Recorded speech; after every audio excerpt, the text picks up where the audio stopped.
Penjara, salah satu tempat yang sangat tidak ingin ditinggali oleh manusia manapun di planet ini. Film yang bertemakan tentang penjara pun sudah sangat sering kita lihat. Papillon salah satunya. Film yang dirilis pada tahun 2017 ini diadaptasi dari kisah nyata. Film ini menceritakan tentang seorang pencuri ulung yang cukup disegani di Prancis. Ia bernama Henry Carrier, di mana tokoh ini diperankan oleh salah satu aktor bernama Charlie Hunman. Kisah ini dimulai di Prancis pada tahun 1931. Awal mula memperlihatkan Henry yang telah berhasil membobol brankas yang berisi berlian.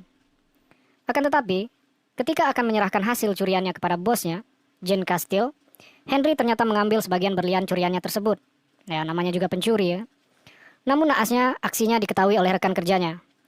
Tentu saja si bos tidak tinggal diam. Henry pun yang pada malam harinya sedang bersenang-senang dengan pacarnya yang bernama Nenet, dikagetkan dengan kedatangan polisi pada pagi harinya. Ia ditangkap atas tuduhan pembunuhan yang sama sekali tidak ia lakukan. Dalangnya sudah sama-sama bisa kita tebak, Jean Castille. Pada masa itu, seluruh narapidana yang bersalah akan diasingkan ke sebuah penjara yang terdapat di pulau terpencil di benua Amerika. Singkat cerita, di perjalanan menuju penjara, Henry berkenalan dengan seorang napi yang bernama Julot, yang berencana untuk kabur. Julot menceritakan tentang seorang napi yang bernama Louis Degas. Degas merupakan seorang jutawan yang tertangkap karena kasus obligasi palsu. Degas dalam film ini diperankan oleh Rami Malek, di mana tokoh ini memiliki ciri fisik kurus, pendek, ya untuk ukuran orang Eropa lah. Mendengar cerita Julot, Henry pun tertarik untuk menawarkan perlindungan ke Degas, karena dengan uang banyak yang Degas miliki, pastinya ia akan menjadi incaran para napi lain untuk dibunuh dan diambil uangnya.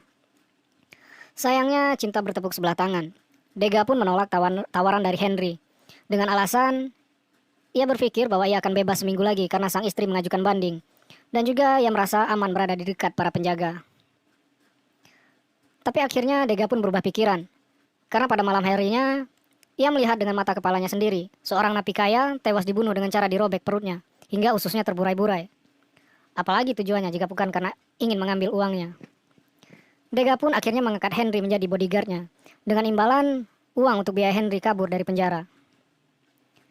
Kita balik lagi ke Julot. Masih ingat Julot? Napi yang sedari awal memang berniat untuk kabur ini tidak membuang-buang waktunya. Ia pun melukai kakinya sendiri dengan pisau agar bisa masuk ke ruang pengobatan dan kabur saat penjaga lengah. Usahanya yang pertama ini bisa dibilang berhasil, tapi kita nunggu kelanjutannya nanti. Sesampainya di penjara, narapidana disambut oleh kepala sipir yang menjelaskan tentang aturan-aturan penjara. Jika napi ingin kabur, pertama ketahuan akan disangsi dan diasingkan ke Saint Joseph, di mana di sana hanya ada napi sendiri dan segala keheningan yang ada. Tentu saja situasi ini dapat membuat tahanan menjadi stres bahkan gila. Dan seandainya ketahuan kabur untuk kedua kalinya, napi pun akan dibawa lagi ke Saint Joseph. Akan tetapi masa kurungannya ditambah menjadi 5 tahun. Dan seandainya napi tertangkap, setelah itu mereka akan langsung dibuang ke Pulau Iblis.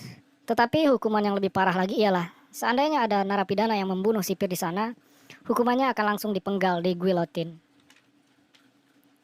Hari pertama di penjara, Henry dan Degas berusaha menyuap salah satu napi di sana, agar dapat meletakkan mereka sebagai pekerja di ruang pengobatan.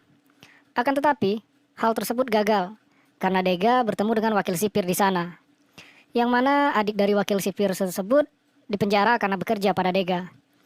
Alhasil bukannya mendapat pekerjaan di ruang pengobatan, mereka pun malah dikirim ke Route Zero, di mana Route Zero ini merupakan lokasi penambangan. Di Route Zero, mereka bertemu dengan Selir, yang merupakan mantan angkatan laut, melihat dari tato jangkar yang ada di dadanya.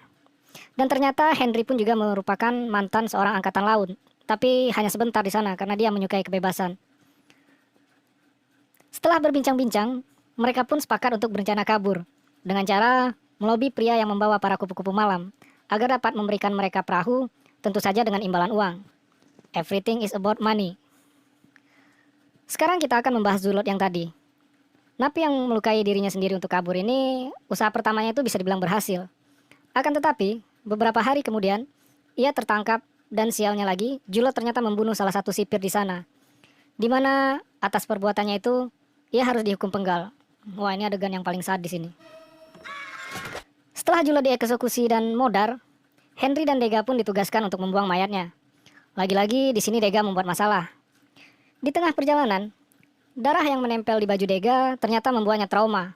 Dan ini tentu saja membuat sipir menjadi marah. dan mulai mencambuk Dega tanpa ampun. Henry yang tidak terima melihat perlakuan sipir tersebut langsung memukul kepala sipir tersebut dengan batu dan langsung kabur meninggalkan Dega. Tujuan pelariannya langsung menemui pria yang membawa wanita-wanita malam itu yang sudah berjanji akan menyediakan perahu. Untung tak dapat diraih, malang tak dapat ditolak. Ternyata Henry tidak membawa uang. Alhasil, ia pun dikembalikan ke penjara itu. Dan akibat ulahnya, ia harus menerima hukuman ditahan di Saint Joseph selama 2 tahun lamanya. Baru beberapa hari di sana, Henry sudah kedatangan tamu. Ia adalah sipir yang kepalanya ia pukul dengan batu. Dan Henry pun harus rela dipukuli habis-habisan oleh sipir tersebut. Diam-diam, di dalam penjara tersebut, Dega selalu mengirimkan kelapa sebagai makanan untuk Henry. Hal itu pun membuat Henry sangat senang, karena makanan yang disediakan di sana hanyalah air. Tapi lama-kelamaan hal itu pun ketahuan, dan jatah makan Henry pun dikurangi, karena ia tidak mau menyebutkan siapa orang yang memberikan makanan tersebut. Singkat cerita, 2 tahun sudah berlalu. Henry pun dikeluarkan dari Saint Joseph dan dikembalikan ke penjara asalnya. Dega yang mendengarkan kabar itu langsung mencari Henry, dan alangkah terkejutnya ia melihat kondisi Henry yang sekarang. Tapi tunggu dulu, selama 2 tahun Henry di dalam penjara Saint Joseph, ternyata Dega dapat bertahan hidup, dan bahkan diangkat menjadi salah satu orang kepercayaan kepala sipir di sana, di mana ia mempunyai akses untuk kunci gerbang penjara. Kembali lagi ke kondisi Henry tadi, melihat kondisi Henry, Dega pun terkejut, karena mengira temannya itu sudah gila. Akan tetapi, ternyata Henry hanya sedang berpura-pura alias ngeprank si Dega. Ia hanya berpura-pura gila supaya tidak dianggap sebagai ancaman oleh para sipir. Mereka pun akhirnya berbincang-bincang, sampai akhirnya Dega memberitahu Henry perihal acara nonton bareng yang diadakan di penjara, untuk menghibur para politisi yang hadir di sana. Menurut Dega, ini adalah saat yang tepat untuk melarikan diri. Di dalam ruangan pengobatan, Henry juga bertemu dengan Macuret, dan mengajaknya untuk ikut dalam rencana melarikan diri. Singkat cerita, mereka berempat pun berkumpul di ruang pengobatan. Henry, Dega, Macuret, dan Selir. Selir dapat masuk ke ruang pengobatan itu dengan cara melukai dirinya sendiri. Dan Selir pun mengatakan kalau ia sudah menyiapkan perahu di hulu sungai. Akan tetapi biayanya tidaklah murah. Ia membutuhkan separuh uang yang dimiliki oleh Dega. Seperti yang sama-sama bisa kita tebak, awalnya Dega mengatakan kepada Henry bahwa ia tidak mempercayai Selir. Tetapi Henry meyakinkan Dega bahwa semuanya akan baik-baik saja. Henry pun memberikan obat tidur kepada Dega agar dapat diberikan kepada para sipir di sana dan dicampurkan ke minumannya. Obat tidur ini didapatnya selama ia dirawat di ruang pengobatan agar penyakit kambuh gilanya tidak menjadi-jadi lagi. Malam nobar, para politisi ini pun akhirnya datang juga. Mereka berempat pun menjalankan tugasnya masing-masing. Macuret yang berhasil mengalihkan perhatian penjaga, dan obat tidur yang berhasil membuat para sipir tertidur, tentu saja membuat langkah mereka pun menjadi terbuka lebar. Akan tetapi, rencana yang sudah mereka susun ternyata tidaklah berjalan mulus. Karena pada malam itu hujan turun dan listrik pun padam. Dengan upaya yang keras dan hati-hati, akhirnya mereka berhasil keluar dari penjara. Tapi malangnya, kaki Dega patah ketika akan mencoba melompat dari tembok dinding penjara. Tentu saja hal ini memperlambat langkah mereka. Untungnya, akhirnya mereka sampai pun di hutan dan bertemu dengan para bandit di sana. Yang ternyata para bandit inilah yang merupakan pemilik perahu. Dega pun akhirnya memberikan uang kepada mereka. Singkat cerita, akhirnya mereka sampai juga di tengah laut. Dengan kondisi perahu yang kecil dan jelek, tapi ya syukurlah daripada di dalam penjara kan. Akan tetapi dengan kondisi kapal yang kecil dan jelek ini ternyata tidak mampu mengangkut mereka berempat. Karena kapal tak kunjung bergerak, Selir yang kesal pun meminta kepada Henry untuk meninggalkan Dega. Tetapi Henry menolaknya dengan keras. Sampai pada akhirnya badai pun datang dan membuat kesabaran Selir pun juga habis. Ia pun mengeluarkan pisau yang disimpan di balik bajunya untuk membunuh Dega. Tapi gobloknya sih pisaunya bukan bunuh Dega tapi malah membunuh dia sendiri.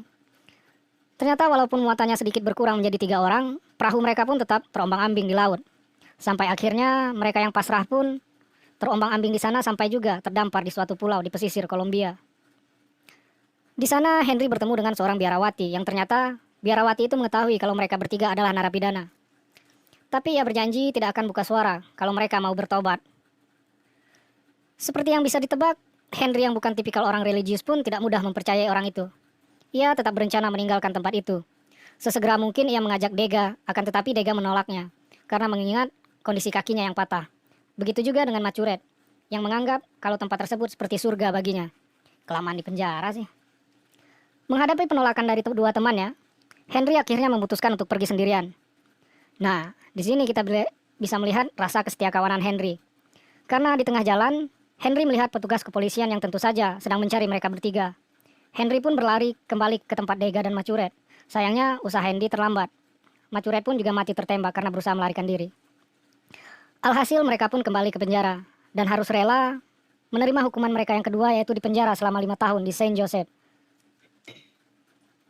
Pada titik ini, kondisi Henry sudah tidak karuan. Rambut acak-acakan, bibir kering, gusi berdarah, gigi pecah-pecah, seperti bocah habis ngelem. Singkat cerita, hari demi hari dilalui Henry selama 5 tahun di Saint Joseph dan bersiap untuk dibuang ke Pulau Iblis. Dan ternyata di Pulau Iblis ia bertemu dengan rekan lamanya, Louis Dega, yang ternyata sudah dikirimkan lebih dulu ke sana, dikarenakan tingkahnya di Saint Joseph membuat para penjaga muak. Oh ya, ini sebagai gambaran saja. Kondisi di Pulau Iblis ini lebih mengerikan daripada di penjara. Karena di Pulau Iblis ini nyaris tidak ada harapan selain menunggu ajal sampai mati. Hal ini pun cukup membuat napi yang ada di sana menjadi depresi, bahkan ada yang sampai bunuh diri. Tapi kondisi itu ternyata sama sekali tidak menyurutkan tekad Henry untuk kabur. Bahkan setelah segala hukuman yang ia terima sebelumnya, ia masih memiliki harapan untuk kembali ke Prancis. Hal inilah yang membuat Henry menemukan ide gila yang ia dapatkan dari pengetahuan yang ia tahu ketika masih berada di Angkatan Laut. Ketika sedang duduk di tepi pantai, ia melihat jika ombak di pulau tersebut bergerak menuju daratan luar. Jadi yang dibutuhkannya hanyalah sebuah rakit untuk sampai ke sana. Singkat cerita, hari yang dinanti pun tiba. Tetapi hanya Henry sendiri yang pergi, karena Dega merasa kalau ini adalah tempat yang tepat baginya. Tidak ada lagi alasan dia untuk pergi. Adegan ini cukup menyedihkan sih bagi saya, karena kedua orang sahabat yang harus rela berpisah satu sama lain sambil menahan tangis. Kita pun akhirnya loncat ke tahun 1969. Di sini bisa kita lihat kalau Henry sedang berada di dalam pesawat menuju Prancis. Tentu saja ini merupakan hal nekat yang dilakukannya karena statusnya yang masih buron. Setelah pelariannya, ternyata Henry tidak langsung ke Prancis, melainkan ia menetap di Venezuela. Cukup lama sih di sana. Alasannya pergi ke Prancis adalah untuk memberikan kisahnya ke penerbit. Ia ingin kisahnya ini disebarluaskan, hingga terciptalah buku dan film yang sedang kita bahas. Sekianlah alur cerita dari film Papillon. Semoga film yang barusan kita bahas dapat memberikan pesan moral kepada kita semua, agar jangan mudah menyerah dengan keadaan. Terima kasih untuk yang